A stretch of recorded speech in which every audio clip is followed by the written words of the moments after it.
Hi, everybody. So, today I just want to talk about something that recently just happened to me. My family thinks I'm not coping too well with this. So, I'm just going to talk about it because I'm sure somebody can relate to it. I don't even let anybody know. I'm sorry, I don't even let nobody, like, personally have my YouTube channel because I like to talk to just strangers. I feel like strangers will understand where I'm coming from on this topic than people that know me personally. So recently, my father passed away on April the 3rd. Before I seen him physically was 24 to 48 hours before I left for California. Something told me to go see my father before I got on that plane. So I seen him, and one thing about my daddy, he's smart. He's very conservative. He's quiet. He has a master's of law, minor in politics. He's in the military. He was a paratrooper, and I think that was, I think that's one of the reasons why I want to fly planes. Like, my daddy was even an insurance agent. He dedicated the rest of his life to taking care of my grandpa. And before I seen him, he was like walking really sluggish, dragging his feet on the ground. His eyes were really dark, teeth was different and stuff like that. You can see when somebody's really sick, and he's talking really slow. I'm like, Daddy, what's going on? What's up with you? He was like, oh, Shay, I just been in bed, and I've been, keeping the windows up, but, I think, I catch something, and I'm just really sick. And all his symptoms, it was similar to COVID, but it's almost like he beat COVID, and he's just dealing with the side effects right now because my daddy was refusing to go to the hospital. And I'm like, Daddy, just go to the hospital. He was like, nah, they trying to kill me up in that hospital. He's like, I'm not going to that hospital. He was like, they can forget it. And so, most of my subscribers are black. Y'all know how black families is when it comes to the hospitals, and they have a valid reason as to why they don't want to go to. Tuskegee was one of them. And if you ever read a book called Medical Apartheid that deals with the history that happened to black folks by Harriet A. Washington, Medical Apartheid by Harriet A. Washington, you will see why black people do not mess with that, or doctors, okay? But in my dad's case, he just needed a checkup. He needed a test, just so I could know what was going on with him. But he refused. So I was like, Daddy, if you're not going to do that, you need to be taking care of yourself. On my dad's side, he dealt with alcoholism. He drinks, he smokes, he be throwing parties. Like, my daddy's house was the party house, okay? Even my grandpa, to this day, you have to give my grandpa a drink a day or he will die. Like, he has to have a drink. Like, he's been drinking since he was 16 or 17. He has to have a drink. Even me, before I came a nurse, and I'll admit, I dealt with that before. I used to keep bottles all the way around my house, and I was a drinker. I was partying and stuff like that, but I've gotten over it. I had like a spiritual awakening. I became vegan for the longest, and I was raw vegan, and to this day, I can't have more than 2 drinks when I'm going out. Like, I just keep it to a minimum because I know how alcoholism deals with our body, especially our black people, okay? So, unfortunately, this catched up to my daddy. And so, when I seen him, he just wasn't himself. But I was telling him, I said, you know what, Daddy, call me if you need anything. Like, call me if you need anything. He was like, oh, I'm fine, Shay. And I was like, well, I'm going out to California. I got this new job. This is going to be some big changes and stuff like that. But call me if you need anything. He was like, okay. So we hugged, and it was just goodbye from there. So I get on the plane. It wasn't even a couple of weeks. If you're from Oklahoma, there was like an ice storm. Am I correct? There was an ice storm in February. So they called me and they was like, well, your daddy right now, he's currently in the hospital because he busted his kneecaps on the ice. And I'm like, what the hell is my daddy doing outside busting his kneecaps? So unfortunately, I guess he was walking around with no shoes on or something like that. I don't know what happened, but he was there, and it wasn't even 24 hours. He said that he checked himself out the hospital. He refused to stay any longer. And I'm like, why did he do that? I'm calling him on the phone, and he like, Shay Shay, he was like, I'm not dealing with them doctors. He was like, I'm fine. He was like, I come home. Why your grandpa throwing stuff around? You know, my grandpa, they crazy, okay? You know how black folks is. And I'm thinking they just play fighting. You know how they be. They get the fighting and then they cool again, my daddy and my grandpa. But unfortunately, I guess my grandpa was like throwing stuff out the window and he called the police on my daddy and stuff like that. Alcohol, okay? Alcohol. That's what he be doing to him. But I get my grandpa straight when I'm on the phone. I'm like, yo, grandpa, stop doing all that type of stuff that you're doing. Calm down. Daddy's not feeling it too well. And, you know, he get to crying on my phone. He was like, oh, I'm sorry, Shay Shay. I'm just not feeling myself on it. You know, and then my grandpa, he slowed down. So I'm on the phone with my daddy. And he like, yeah. So your grandpa settled down. But I ain't feeling too well, Shay Shay. And, he's like, I'm not feeling too well. And I checked myself out. And I just wanted to know, I hope all is well. I hope those military men is not flirting with you out there. You know, because he's so stuck on the military men. He was like, did you snag you a man out there or something like that? And I'm like, what are you talking about? What are you talking about? And I was like, no military man is hollering at me. I'm just here to work. That's what I'm here to work. And he like, I'm here to work. So I'm on the phone with him while all this stuff is happening in the background. And I'm like, well, I got to go to work, Daddy. Like, let me call you back. Let me call me back. And he was like, all right, Shay Shay, just call me back. Call me back. And he kept repeating himself over and over. And so I never called him back. I never called my daddy back. Because I was working. I was constantly working. Like I said, I was doing like 60 hours a week. And that stuck with me. Because it wasn't even a couple of weeks later, like 2 weeks later, they say he was back in the hospital, but he was in a ICU. So I'm calling. My brother's like, yo, I'm coming down from Texas. They say he's in critical condition. And I'm like, critical condition? I just got off the phone with the man. You know, it wasn't even too long ago. So I called a nurse. The nurse is like, yeah, so what is allegedly supposed to happen is that he was on some crutches or something like that, and the lady that he was with, he tried to get up and reach for something, and then he fell down. You know, like I said, he had his knees collapsed on him, and then he had a stroke and a seizure. So right now he's currently sedated. His vital signs are stable, but we had to intubate him. I'm like, intubate him? What? So he's not breathing on his own or nothing like that. And so they was like, yeah, but his vital signs is stable, but he's dealing with these constant seizures. And so I'm like, okay, well, keep me updated. Let me know what's going on. So originally I was like, you know what? Maybe I need to cancel this contract. And maybe I just need to go home, you know, just to sit with him to figure out what's going on. Because it's really big. But the nurse kept telling me, you know, everything's stable right now. She just made it seem like it was just nothing to worry. So I was like, okay, cool. You know, have my family just keep me updated. If something was to happen, I'll just hurry up and go fly home. I didn't think nothing of it. So it wasn't before, like a few days before I ended my extension. Remember I said, I think it was March the 30th. And I packed all my bags. I started throwing stuff away. And I got on a plane, returned the car rental. And I got home in Oklahoma. And it wasn't even like 24 hours before I could even lay my head on the bed, y'all. Grandma called me and she was like, yeah, they don't think Daddy's gonna make it through the night. And I'm like, what are you talking about? Like, the nurse was telling me just a week ago he woke up and, you know, he was recognizing everybody, but he was getting the names of my brothers wrong, you know, like he was getting the names wrong, you know. And I knew the stroke probably changed him. And I knew it wouldn't be him anymore. But they said, you know, he's sedated again. He keeps having these seizures. His blood pressure is low. Respirations is low. So I didn't even unpack my bags. I get in the car. I'm thinking my car gonna start. Y'all, my car doesn't start.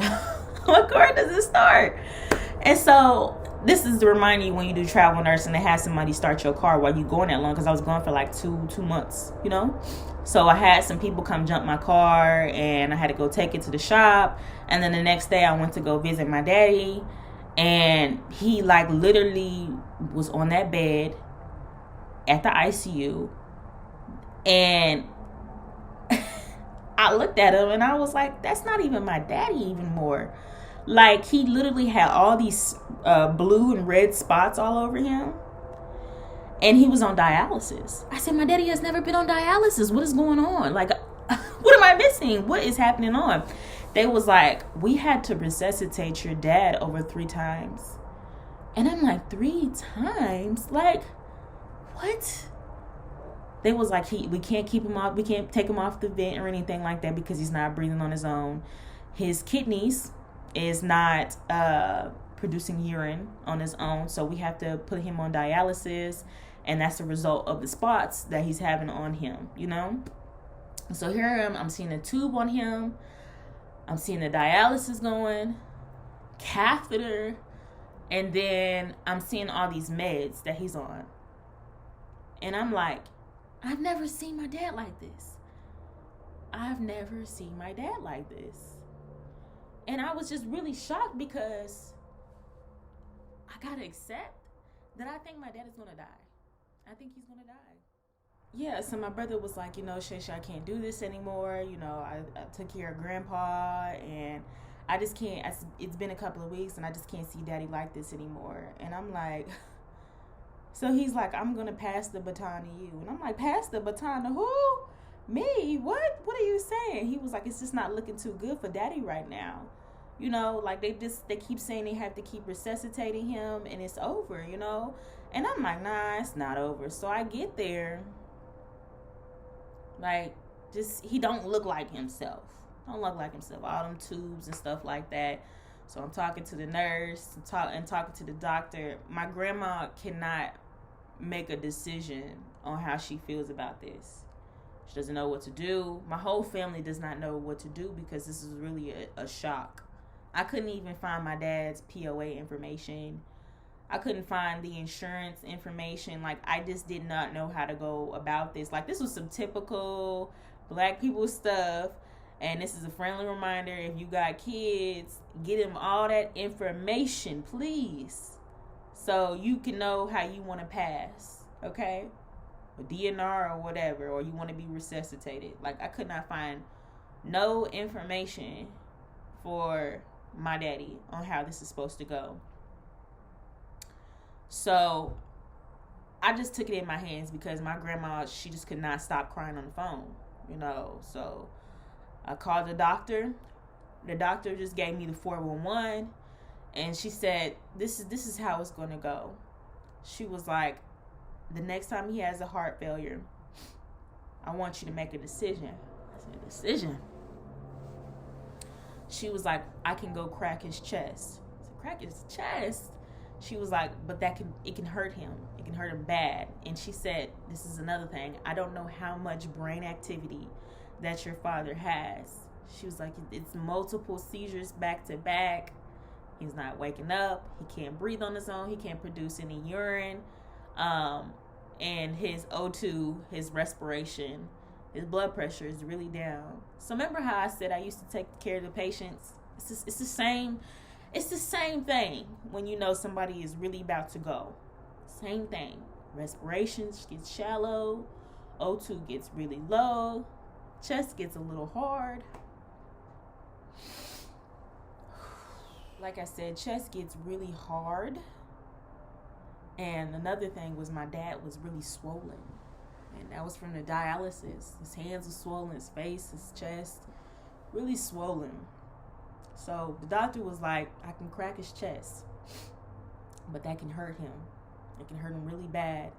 And she said, we gave him majority of the pain meds that we can, but there's only so much pain meds that I can give him. We can't overload him like this. And she said, so I want you to make a decision. This is your decision. I'll do whatever that you want me to do. She said, I will resuscitate him, but I will crack his chest. Or you can decide to let your father go peacefully. Okay, excuse me.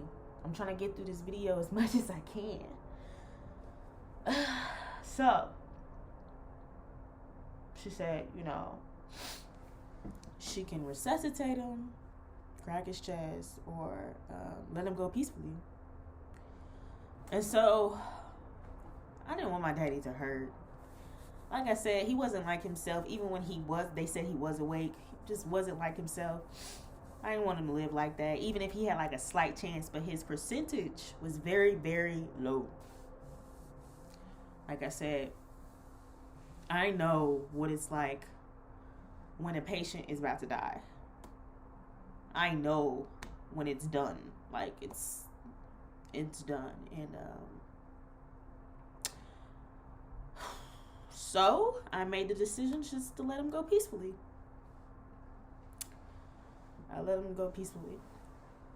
Oh, y'all, I can't barely get to this video without crying, but I'm gonna get through it. So I was like, I let him go peacefully.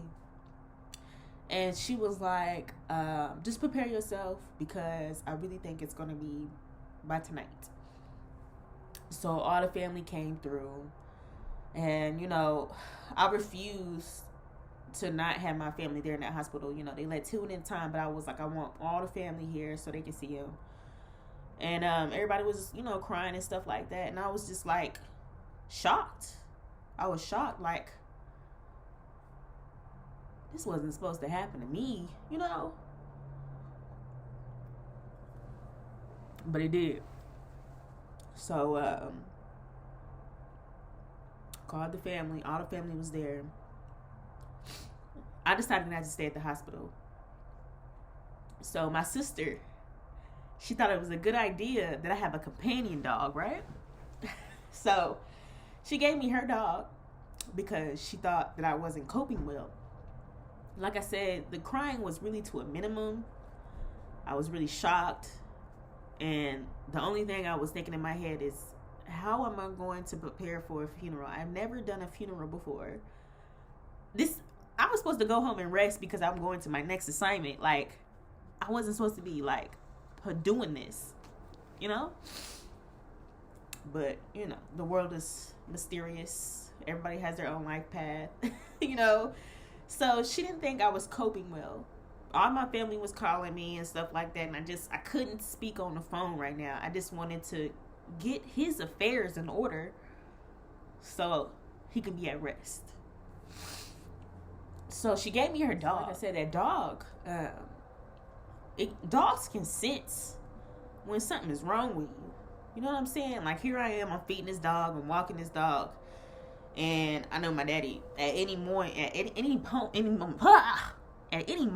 is about to pass away, right? So I'm walking this dog, I'm feeding this dog. It's like a little Yorkie, basically. So here I am. I'm just waiting. I'm tired, y'all, because after California, like, I ain't got no rest. I ain't sat down, And so the dog, I'm packing, because I'm just like, I'm planning my escape right there now, because I'm like, if something happens to my dad, I just need to prepare right now. So here I am trying to look at my daddy's DD 214, like his discharge papers and stuff like that, and because he was in the military. I've never planned for a funeral, but I was like, it's going to be time, So here I am trying to look up information to find for a funeral home, what to do, and it was in the middle of the night. I try to get a little bit of sleep. Here the dog trying to comfort me and stuff like that. The dog was really keeping me alive. I'm for real. This dog was keeping me alive, because I was like, oh yeah, I was done. So that dog was really keeping me on my game. Like, it was comforting me and everything. His name was Miles.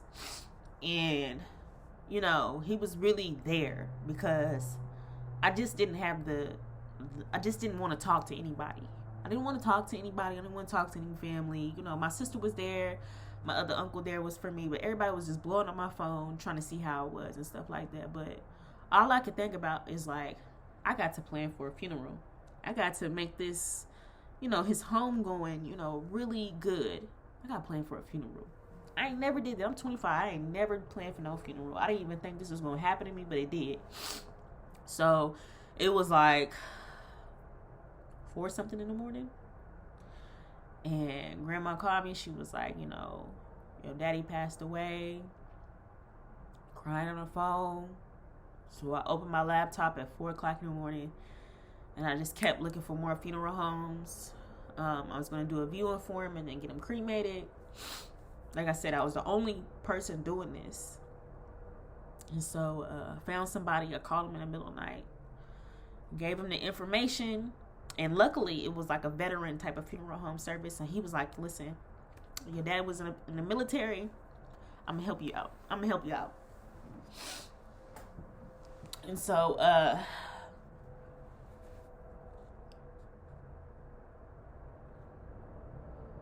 he was like, yeah, I'm gonna help you out. You ain't gotta worry about anything. Just tell me where the body is, and I'll go get him. At first I was gonna get a autopsy and everything like that, but I know how my daddy was living. I know that was partially how he was living, and he lived his life according to his standards. He made his bed, okay? So I let the autopsy go. I didn't want it to happen. Me and my uncle both agreed to not have it happen. So called the funeral home.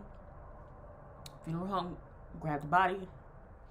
That next day, I was just like running, because now I'm expected to go home and rest and go to my next travel assignment. Now I gotta have this funeral. So I got the funeral check. I got that off. And I went to like a flower place, and I didn't know that the man was actually, who owned the flower shop, was a veteran himself. And so he was like, he sat me down. I already knew I was just planning out the colors, the casket. And he was like, he just sat me down and he was like, are you okay? And so he was like an older white man, and he just sat me down and he was like, can you tell me how you are? And I told him how I was, and I'm lying. I'm lying. Like I probably wasn't coping well because I wasn't crying. Like ever since I got off the plane from California, I've been non-stop just moving. I did not have not sat in a bed and just sat still like non-stop moving. And sometimes I feel like that was like a spirit, because he just was like, are you okay? How are you feeling about this situation? And I was like, I'm fine. I'm fine. So here's what I want. I didn't even care how much the cost was because I just wanted everything to be perfect. Thank you, travel nursing. So I told him the colors that I wanted. I even showed him pictures. I said, I want flowers on the casket this way. I want flowers over here and his portrait right here. Whoop, whoop, whoop, whoop. And I said, can you get that done in like 24 hours? And he was like, yeah, I can. Yeah, I can. I showed him the picture of my daddy.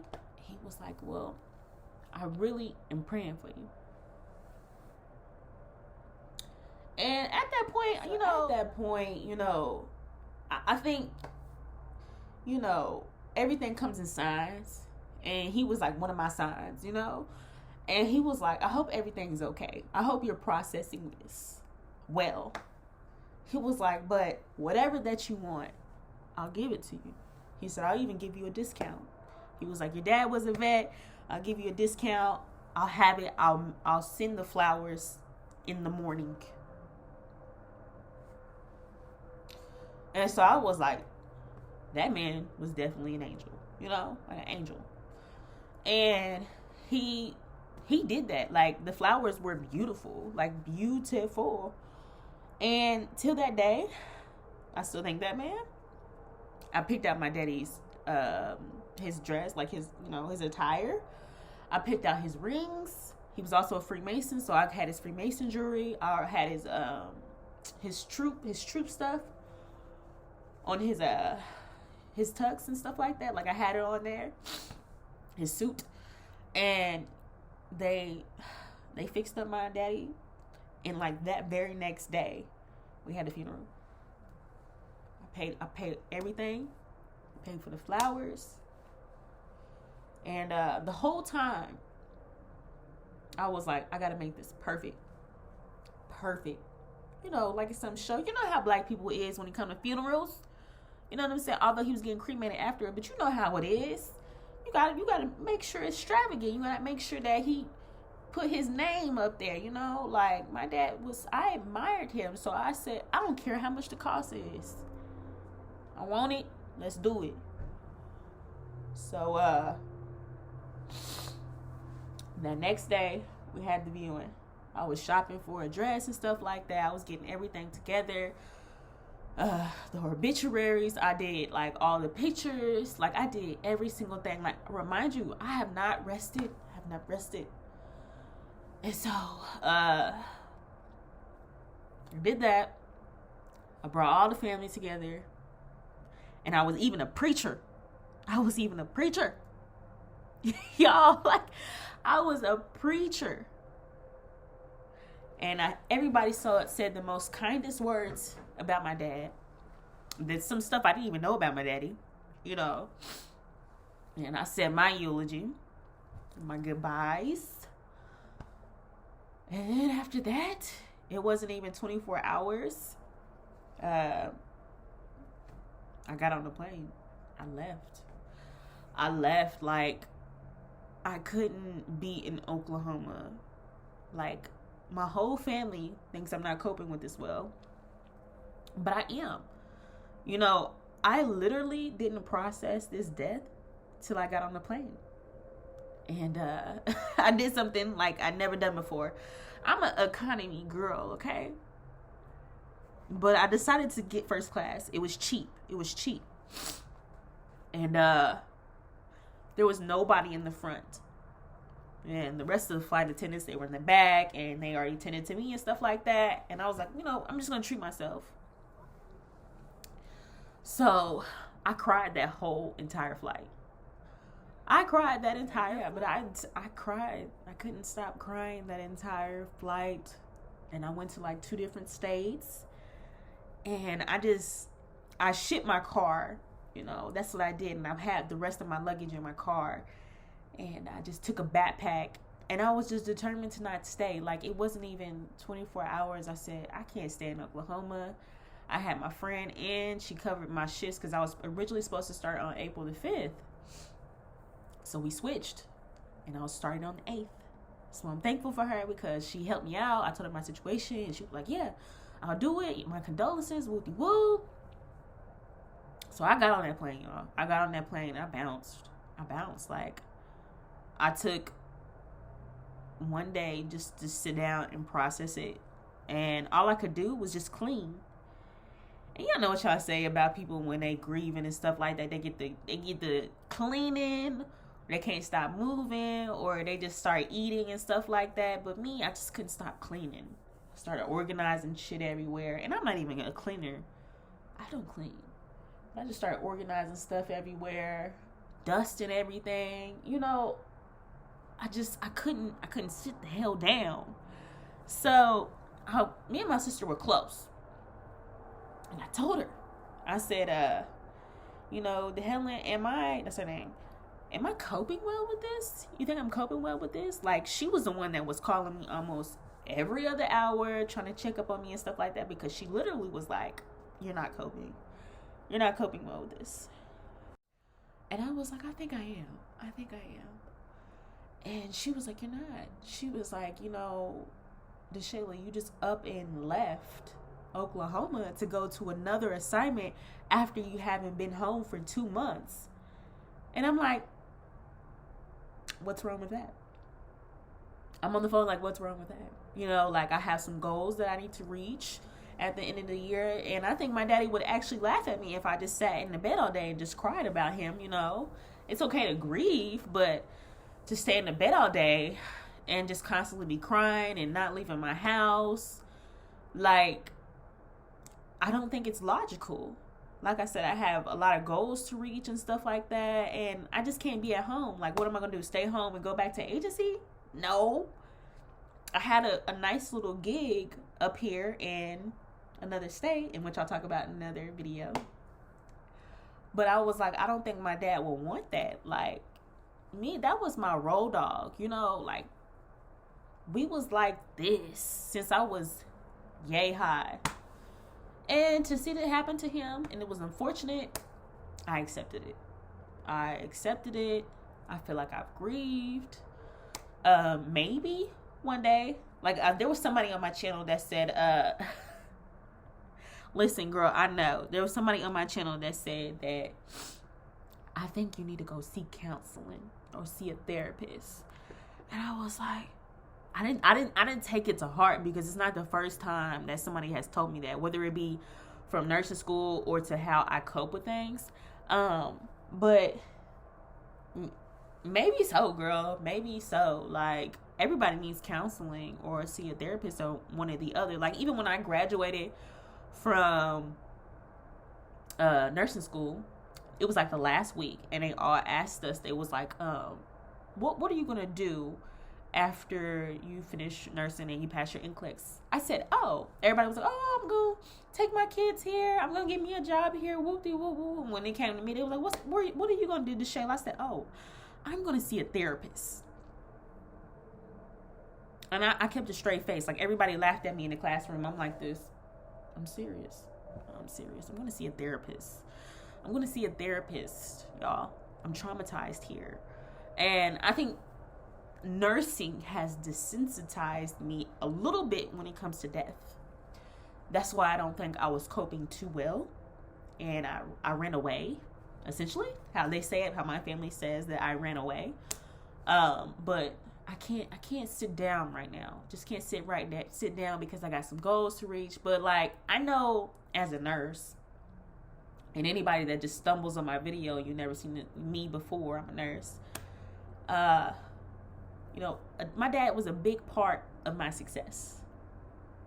I admired him. And let me show y'all a picture of him.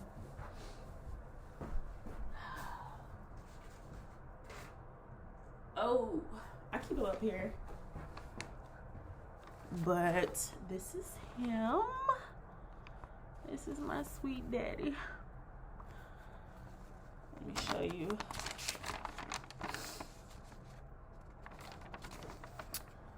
Him. He was a Freemason also. This was him in the back. But yeah.